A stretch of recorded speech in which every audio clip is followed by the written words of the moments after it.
Hi hello friends, எஸ்பிஐலேருந்து specialist ஆஃபீஸருக்கான requirement start பண்ணியிருக்காங்க. அதுக்கான குவாலிஃபிகேஷன் அப்படின்னு பார்த்தீங்கன்னா பிடெக் இருந்தாலே போதும் அப்படின்னு சொல்கிறாங்க. இந்த போஸ்ட்டுக்கான டேட்ஸ் அப்படின்னு பார்த்தீங்கன்னா 22 நவம்பரே ஸ்டார்ட் பண்ணிட்டாங்க. அதே மாதிரி க்ளோஸ் ஆகிறது அப்படின்னு பார்த்தீங்கன்னா 12 டிசம்பரோட க்ளோஸ் ஆயிரும்.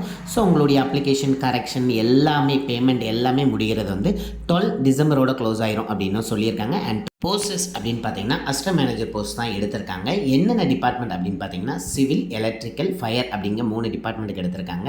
இப்போ நீங்கள் சிவில் டிபார்ட்மெண்ட்டாக இருந்தீங்கன்னா டோட்டலாக 42 போஸ்ட்டும், அதே மாதிரி எலக்ட்ரிக்கல் டிபார்ட்மெண்ட்னா 25 போஸ்ட்டும், அதே மாதிரி ஃபயர் டிபார்ட்மெண்ட்டாக இருந்தீங்கன்னா 101 போஸ்ட்டும் அனௌன்ஸ்மெண்ட் பண்ணியிருக்காங்க. அண்ட் போஸ்டிங் பொறுத்தவரை ஆல் ஓவர் இந்தியாவில் எங்கனாலும் இருக்கும் அப்படின்னு சொல்லியிருக்காங்க. அண்ட் ஃபீஸை பொறுத்தவரை எஸ்சி, எஸ்டி, பிடபிள்யூடி கேண்டிடேட்ஸ் தவிர மற்ற எல்லாத்துக்கும் 750 rupees அப்படின்னு சொல்லியிருக்காங்க. அண்ட் இந்த அசிஸ்டன்ட் மேனேஜர் போஸ்ட்டுக்கான சேலரி அப்படின்னு பார்த்தீங்கன்னா உங்களுக்கு 48,000 இருந்து 85,000 வரை இருக்கும் அப்படின்னு சொல்லியிருக்காங்க. இதனுடைய ஃபுல் டீட்டெயில் நம்மளுடைய டிஸ்கிரிப்ஷன் கொடுக்க போய் பாருங்கள். தேங்க்யூ.